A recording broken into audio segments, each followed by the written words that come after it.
So there is a major security crisis unfolding right now in the React ecosystem.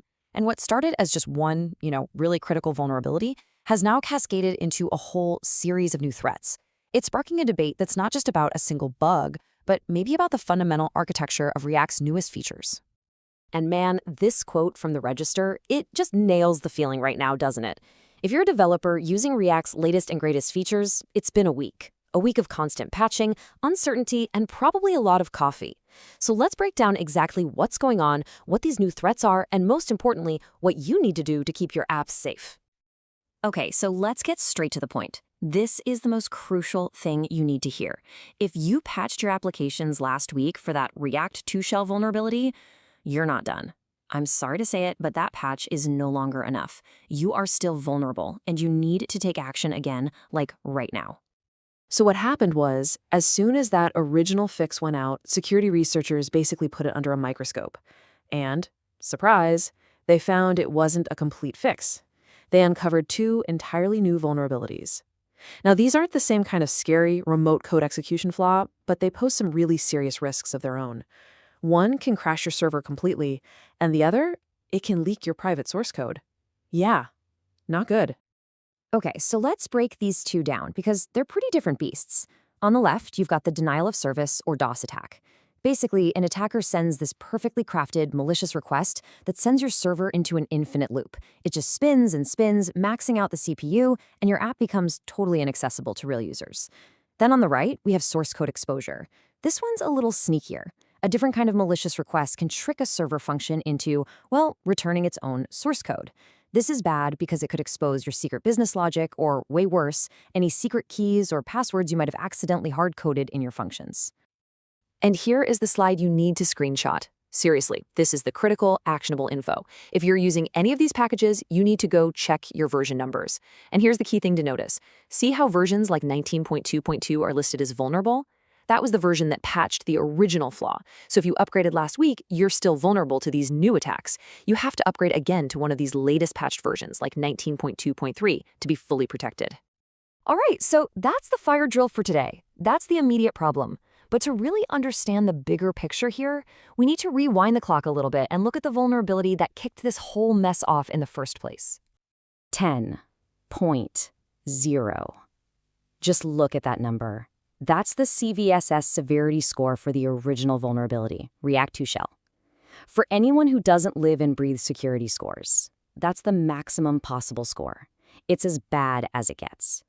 It's reserved for the most critical, most easily exploitable, most devastating vulnerabilities. This is the security equivalent of a 5-alarm fire in a fireworks factory. So what was React 2 shell? Well, to put it bluntly, it was a complete disaster.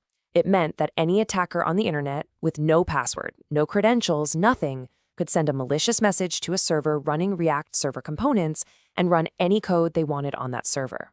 And the root cause, and you're going to hear this phrase a lot, was unsafe deserialization. It basically means the server was blindly trusting and processing data sent from the outside world, which is one of the oldest no-nos in the security playbook. And this whole thing just snowballed incredibly fast. I mean, look at this timeline. The original RCE gets disclosed on December 3rd. The very next day, the first DoS vulnerability is already reported. By the 11th, not only are these new vulnerabilities made public, but the React team finds out that their first patch for the DoS was incomplete, so they had to issue yet another fix. It just shows you how much intense scrutiny this code is under right now.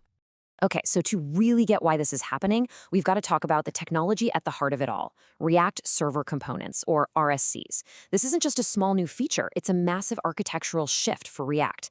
It fundamentally changes where your code runs and how it all works together. And this table, it just lays out the change so clearly.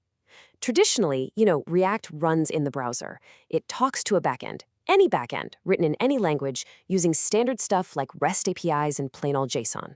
But with RSCs, some of your components can now run on the server, and they can access your database directly. But to make that work, it has to throw out standard JSON and use this custom, much more powerful protocol called Flight. So this Flight protocol, it's the secret sauce that makes RSCs possible. See, unlike JSON, which can only really handle simple data, Flight can wrap up and send all sorts of complex things over the wire. things like UI components themselves. And this power, this complexity, is exactly what gives developers that seamless experience everyone talks about. But it's also precisely where these dangerous security holes are hiding. So naturally, this chain of events has kicked off a massive, fierce debate in the developer community. Are these just bugs, the normal growing pains you get with any new cutting-edge technology?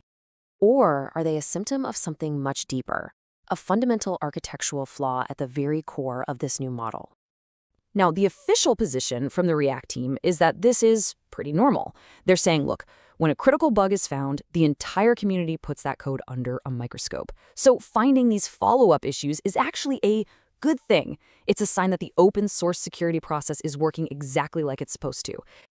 But there's a very strong counterargument, a much sharper one, articulated really well here by Peter Harrison. He argues this isn't just a simple bug in the code.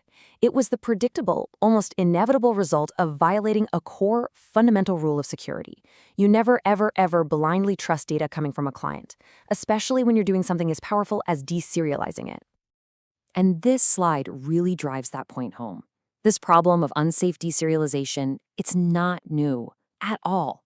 The Java community, the PHP community, Python, Ruby, they all learned this lesson the hard way through years and years of horrible vulnerabilities. In all of these languages, deserializing untrusted data is now considered a huge security anti-pattern. The critique thing is that React, in its search for a smarter protocol, essentially forgot this history and reinvented a pattern that everyone else learned to avoid. And the architectural critique doesn't stop there. It goes even deeper. As this slide shows, a React server action, it isn't really a reusable API. A traditional REST API uses standard protocols. It can be called by anything, a mobile app, a command line tool, a partner system. But a server action uses that proprietary flight protocol. It locks you in. You can only call it from a React client, and you're locked into using a JavaScript backend. You lose a ton of that architectural flexibility. All right, so that's the big picture debate. Fascinating stuff, right? But what do you do right now?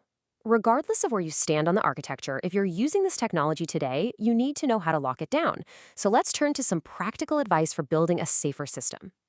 The Next.js team, who are obviously deep in this world, have outlined 3 different models for handling data. Number 1, the safest route, is to basically just treat your server components like they were client components. Have them call traditional, secure, hardened APIs. For new projects, they recommend a data access layer, a single, secure, auditable library inside your app that handles all the database stuff. And finally, putting database queries directly inside your components, they say that carries the highest risk and is really only suitable for quick prototypes. And here's your homework. This is a practical checklist for your own code reviews that you can take to your team today. You need to look carefully at what data you're passing from the server to your client components. Inside your server actions, you have to revalidate everything.